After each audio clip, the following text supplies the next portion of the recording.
కృష్ణం వందే జగద్గురుం, అర్జునం వందే జగదేక వీరం.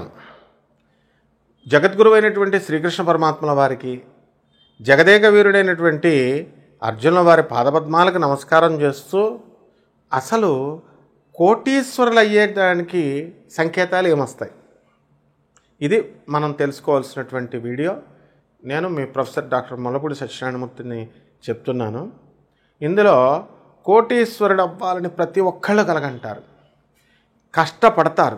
అయినా సరే పనులు కొంతమందికి అవుతూ ఉంటాయి, కొంతమందికి డిలే అవుతూ ఉంటాయి. ఈజీ అర్నింగ్ మనీ కొంతమందికి వచ్చేస్తాయి, వెళ్ళిపోతుంది అనమాట. ఇంకా గ్రాఫ్ ఎలాగ వెళ్ళిపోద్ది అంటే ఏ సుబ్రహ్మరెడ్డి గారి లాగా, లేకపోతే అంబానీ గారిలాగో, లేకపోతే రామోజీరావు గారిలాగో బండి వెళ్ళిపోవాలని ఉంటుంది ప్రతి ఒక్కళ్ళకి కూడా. హార్డ్ ఎర్న్డ్ మనీ అని ఉంటుంది, చాలా కష్టపడాలి. వాళ్ళకి పాపం సుబ్రహ్మరెడ్డి గారు కానీ, మరి రామోజీరావు గారు కానీ, తర్వాత వీళ్ళెవరికి కూడా అంత ఈజీగా ఏం రాలేదు, కష్టపడ్డారు దాని వెనక. హార్డ్ ఎర్న్డ్ మనీ అంటే చాలా ఎక్కువ కష్టపడినా కూడా మనకి 100 రూపాయలే వస్తూ ఉంటుంది. ఇది ఎందువలన అంటే మనకు మనమే అలా కోరుకొని మనం పుట్టామన్నమాట. కిక్ సినిమా చూసారా? కిక్ సినిమాలో రవితేజ ఏమంటాడు, నాకు ఏది కూడా ఫ్రీగా వద్దు, వెంటనే వద్దు, కష్టపడాలా. ఒక అమ్మాయిని కిడ్నాప్ చేస్తూ వాళ్ళ ఫ్రెండ్ పెళ్లి కోసం ఏమని చెప్తాడు, మళ్ళీ రక్షిస్తానని చెప్పి ఆ అమ్మాయి వాళ్ళ నాన్నకే ఫోన్ చేసి, ఇగో మీ అమ్మాయి వెళ్ళిపోతుంది అని చెప్పి పిలిపిస్తాడు. వెనకాల వాళ్ళ తరమడం హీరోయిన్లు పరిగెట్టిస్తాడు, లాస్ట్లో పెళ్లి చేస్తాడు. అట్లా అనమాట. లాస్ట్కి ఫైనల్గా మంచిగా చేస్తాడు. కోటీశ్వరులు అవ్వడానికి ఫస్ట్ ఏంటంటే మీకు తెల్లని పక్షులు కనబడతా ఉంటాయి, అది ఫస్ట్ పాయింట్. సెకండ్, తెల్లటి గుడ్లగోప మీ ఇంటి ముందు, తీగ ముందు కానీ మీ ఇంట్లో కానీ రావడం జరుగుతుంది. తర్వాత ఎక్కడికి మీరు వెళ్ళండి, సుగంధ ద్రవ్యాల వాసన మీ ఇంట్లో వస్తూ ఉంటుంది. అంటే మార్వాడి వాళ్ళ ఇళ్ళల్లో చూడండి, మంచి సెంట్లు, పెర్ఫ్యూమ్స్ వెలిగిస్తాం, ఇస్కాన్లో దొరికే సెంట్లలాగా, అగరబత్తీలాగా, అలాంటి స్మెల్ బాగా వస్తూ ఉంటుంది. అంతేకాదు మనకి మంచి మంచి గురువులు, మంచి మంచి ఆధ్యాత్మిక మార్గంలో ఉన్నటువంటి వాళ్ళు, మంచి సలహాలు ఇచ్చేటటువంటి వాళ్ళు, మంచి వాళ్ళు వస్తూ ఉంటారు, పరిచయాలు అవుతూ ఉంటారు. ఇంకో సంకేతాలు కూడా ఉంటాయండి. చెడ్డోళ్ళు ఆటోమేటిక్ కాళ్ళే కట్ అయిపోతూ ఉంటారనమాట. కాబట్టి పైన కొంగల గుంపు బాగా ఎగురుతూ అన్నీ ఒకేసారి సాయంత్రం సమయంలో మీకు కనబడతాయి, ఉదయం సమయంలో మీకు కనబడతాయి. ఏ సమయంలో కనబడినా సరే మీకు కోటీశ్వరులు అయ్యేటటువంటి సంకేతాలు ఇవి. అలాగే మీరు ఎవరినైతే, ఏ వ్యక్తినైతే మీరు కలవాలనుకుంటున్నారో ఆ వ్యక్తి వచ్చి మీకు తలుపు ఠక్ ఠక్ మన కొట్టి అతనే మీకు ఎదురవుతాడు. ఈ రకంగా అనేకమైనటువంటి లక్షణాలు మనకి కోటీశ్వరుల లక్షణాలు కనబడతాయి. స్లోగా మనం తెలుసుకుందాం. ఇలా మనకి అనేకమైనటువంటి సంకేతాలు ఉన్నాయి. ఇది 12 రాశుల మీద ఏ విధంగా కనబడుతున్నాయి అనేటటువంటిది ఈ సంవత్సరం అంతా కూడా మనం ఈ వీడియోలో మనం తెలుసుకుందాం. కన్యారాశి, ఈ కన్యారాశి వారందరికీ కూడా మనకి సప్తమంలో శని మీనంలో ఉన్నాడు.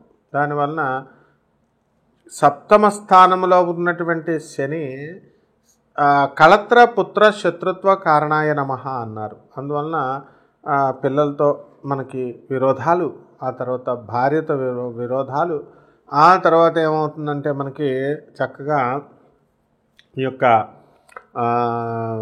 వీళ్ళు జీవిత భాగస్వాములు, ఆ తర్వాత వ్యాపార భాగస్వాములతో మీరు విరోధం పడడానికి అవకాశాలు ఉంటాయి. కాబట్టి అలా చేసుకోకూడదు.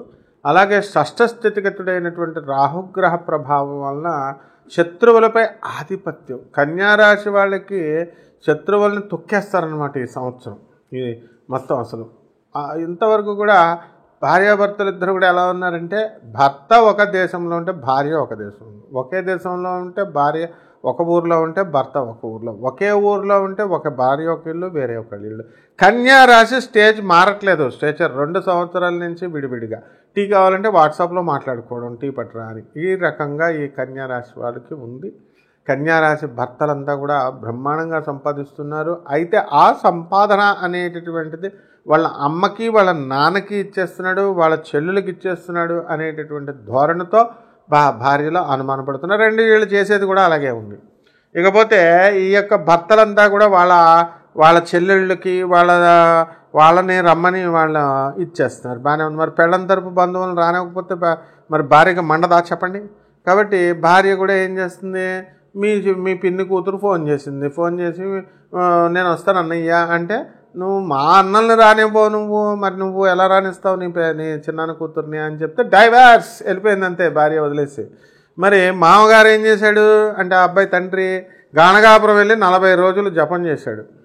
నేను దత్తాత్రేయుడు చేస్తే మళ్ళీ మడి ఆచారం కాబట్టి బయట వాళ్ళు పెట్టే భోజనం మేము తినమండి అని చెప్పి మరీ వండుకొని మరీ తిని, నేను అప్పుడే చెప్పాను, నాయన దత్తాత్రేయుడి మీద వేయొద్దు నింద, మీ కొడుకుని మీ కోడల్ని మార్చుకోండి, ఒకవేళ లేట్ అయినా సరే ఇలాంటి విషయాల్లో మీరేం కంగారు పడాల్సినటువంటి పని లేదు అని చెప్పాం. కాబట్టి మీరంతా ఏం చేయాలంటే, ఈ యొక్క రాశివారి కన్యా రాశివారు ఇళ్ళు కొనండి, స్థలాలు కొనండి, బేభత్సంగా సంపాదించి పడేసేయండి. సంపాదించేసిన తర్వాత మీకు కీర్తి ప్రతిష్టలు వద్దంటే వెళ్ళిపోతున్నాయి. ఎవరు పిలిస్తే వాళ్ళతో డిబేట్లకు వెళ్ళిపోయి కూర్చోండి. మరి ఛానల్స్ ఉన్నాయి హిందూ మతం గురించి, వాటి గురించి చక్కగా మీకు కీర్తి ప్రతిష్టలు అనేటటువంటివి ఈ సినీ సంగీత సాహిత్య రంగాలలో ఉన్నటువంటి వాళ్ళకి, క్రిటిసిజం చేసేటటువంటి వాళ్ళకి, తర్వాత అనాలిసిస్ చేసేటటువంటి వాళ్ళకి, సీనియర్ జర్నలిస్ట్కి మంచి పేరు ప్రతిష్టలు రావడానికి అవకాశం ఉంది. చిట్టి పాటలు వ్యాపారం చేస్తున్నటువంటి వాళ్ళు మాత్రం చాలా జాగ్రత్తగా మీరు వాళ్ళకి చిట్టీలు ఇవ్వాలి. లేకపోతే పాడేసుకుని వెళ్ళిపోయి ఇంక మీకు అసలు కట్టేటటువంటి సమస్య లేదు. ఆ తర్వాత మళ్ళీ మీరు మిగతా వాళ్ళకి ఇబ్బంది పడాలి. ఆ తర్వాత మీరే ఐపీ పెట్టేసి ఎక్కడికన్నా పారిపోవాలి. ఈ రకమైనటువంటివన్నీ కూడా జరగకుండా మీరు జాగ్రత్తగా కన్యారాశి వాళ్ళు చూసుకోండి. అండ్ ఈ యొక్క కొత్త ఉద్యోగాల కోసం ప్రయత్నిస్తున్నటువంటి వాళ్ళు ఉంటారు. కొత్త ఉద్యోగాలకి ప్రయత్నించండి జాగ్రత్తగా, మీకు రావడానికి అవకాశాలు ఉన్నాయి. క్యాంపస్ ఇంటర్వ్యూలో ఇచ్చారండి, మరి 3 నెలలే అయ్యిందండి, ఆ తర్వాత మళ్ళీ 3 నెలల తర్వాత మాకు ఆ కంపెనీ లే ఆఫ్ అయిపోతుందని చెప్పేసి నోటీసులు పంపించారండి అని చెప్పేటటువంటి వాళ్ళు కూడా ఉన్నారు. మరి ఇలాగే ఉంటుంది కన్యారాశి వాళ్ళకు. ఇప్పుడు రాజ్యస్థితిగతుడైనటువంటి గురుగ్రహ ప్రభావం వలన డాంబికమైనటువంటి ఆచారం కలిగి ఉంటారన్నమాట. ఈ రకంగా ఈ యొక్క రాశి వారంతా కూడా మనకి ఈ మన కన్యారాశి వాళ్ళు కొత్త వ్యాపారాలు చేస్తారు, కొత్త కెమెరాలు కొంటారు, కొత్త ఛానల్స్ మెయింటైన్ చేయడం అనేటటువంటిది చేస్తారు. స్వామీజీలంతా కూడా ఇప్పుడు బిజినెస్లు అనగానే ఏం బిజినెస్లు పెడతామండి, హోటల్ పెడతాం, లేకపోతే ఇస్త్రీ పెట్టిన బిజినెస్, బట్టల షాప్, సాఫ్ట్వేర్ కంపెనీలో, కిరాణా షాప్లో ఇలాంటివి పెడతాం. కానీ ఇప్పుడు ఈ కన్యారాశి వాళ్ళ దొంగ పీఠాలు, దొంగ ఆశ్రమాలు, దొంగ స్వామీజీల డ్రెస్సులు, ఈ వ్యాపారాలు బాగుంటాయి కన్యారాశి వాళ్ళందరికీ కూడా. కాబట్టి ఈ రకంగానే మేము చెప్పినా చెప్పకపోయినా కూడా అయ్యే పెడుతున్నారు. ఇప్పుడు దేశంలో బోల్డని వేల దొంగపీఠాలు, దొంగ ఆశ్రమాలు, దొంగ స్వామీజీలు, దొంగ బాబాలు వీళ్ళంతా ఉన్నారనమాట. కాబట్టి ఈ యొక్క కరుంగలి మాలలు మీరు చక్కగా మాలలో ఇప్పుడు 1500 రూపాయల మాల, ఈ మాలలతో బిల్డింగ్ కట్టిన వాళ్ళు ఉన్నారు. కాబట్టి మంచి దేశంలోనే అత్యంత తక్కువ రేట్లకి ఇస్తామని చెప్పేసి కొత్త ఇప్పుడు ఆర్ఎంపీ డాక్టర్స్ ఎలాగంటే వాళ్ళ దగ్గర ఉన్న మెడిసిన్స్ ఇస్తారో, వాళ్ళ దగ్గర ఉన్నటువంటి ప్రొడక్ట్స్ని జ్యోతిష్కులకి ఇచ్చేటటువంటి వాళ్ళు ఉన్నారు. ఆ వ్యాపారాలు పెట్టుకోండి, పూజా స్టోర్ పెట్టుకోండి, బాగుపడతారు. ఈ క్రింద నేను చెప్పిన రెమెడీస్ పాటించండి, బ్రహ్మాండంగా ఉంటుంది. మొత్తం మనం ఏం చేయాలంటే, ఈ రాశి వారంతా కూడా చక్కగా రావి చెట్టు ఉంటుంది, ఆ రావి చెట్టుకి నీళ్లు పోసి, రావి చెట్టు మొదల్లో బ్రహ్మదేవుడు ఉంటాడు, మధ్యలో చక్కగా విష్ణుమూర్తి ఉంటాడు, ఆ తర్వాత చిటారు కొమ్మల్లో శివుడు ఉంటాడు, బ్రాంచులన్నిటిలో ఇంద్రాది దేవతలు ఉన్నారన్నారు. కాబట్టి మనం రావి చెట్టుకి నీళ్లు పోసి 108 ప్రదక్షిణాలు మనం ఓం శనేశ్వరాయ నమః అంటూ చేసుకోవాలి. ఇది మొదటిదండి. రెండో రెమెడీ ఏంటంటే, చక్కగా మనకి మర్రి చెట్టు ఓడలు ఉంటాయి, అవి కోసుకొని తెచ్చుకొని మన పూజా మందిరంలో మనం అమ్మవారి పక్కన మనం పెట్టుకోవాలి, నిమ్మకాయ. ఇది రెండోది. ఇక మూడోది, మనము ఈ యొక్క మేడి చెట్టు ఉంటుంది, మేడి చెట్టు, ఆ మేడి చెట్టునే అత్తి చెట్టు అంటాము, ఔదంబర వృక్షము అంటాం. దీనికి నీళ్లు పోసి, ఇది సాక్షాత్తు శ్రీమన్నారాయణమూర్తి దత్తాత్రేయ స్వామి వారు 64 యోగిని గణాలతో ఈ దీంట్లో నివసిస్తారు. కాబట్టి ఈ చెట్టు చుట్టూ 108 ప్రదక్షిణాలు గురువారం నాడు చేయాలి. ఓం దత్తాత్రేయాయ నమః అంటూ. 3 అయిపోయింది కదా. ఇకపోతే ఈ యొక్క ఉలవలు ఉంటాయండి, ఆ ఉలవల్ని బాగా నానబెట్టి ఆ ఉలవల్ని మనము ఎద్దులకి ఆవులకి పెట్టాలి. 4. ఐదవది ఏంటి, మనము చక్కగా ఉలవల్ని ఉలవల్ని ఆవు పేడ రంగు ఉన్నటువంటి వస్త్రాలనిచ్చి పేద బ్రాహ్మణులకి సోమవారం నాడు ఉదయం 7 గంటలకి దానం చేయాలి. ఓకే. ఆ తర్వాత ఉలవ చారు కాసి పేదవాళ్ళకి మనం దానం చేయాలి. ఈ విధమైనటువంటి ధూమావతి అమ్మవారిని ఉంటుంది. ఆ ధూమావతి అమ్మవారికి కుంకుమతో పూజ చేయాలా లేకపోతే కుంకుమతో చేయకూడదా కూడా తెలియనటువంటి మహానుభావులు ఉన్నారు ఇప్పుడు.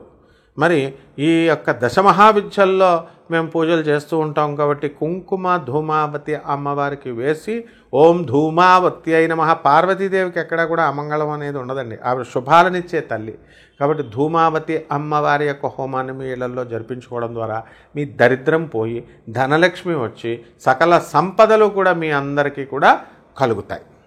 ఈ విధమైనటువంటి ఈ యొక్క రెమెడీస్ మీరు చేసుకోవాలా. అంతేకాదు మీకు ఎర్రని కందులు ఉంటాయి కదా, ఎర్రని కందుల్ని ఉడకబెట్టినటువంటి కందుల్ని మీరు చక్కగా పేదవాళ్ళకి మనం పంచాలి. ఈ విధంగా చేయండి. బ్రహ్మాండంగా ఈ యొక్క రాశి వారందరూ కూడా ఇంకా మెరుగైనటువంటి ఫలితాలు పొందడానికి అవకాశాలు ఉన్నాయి. శుభమస్తు.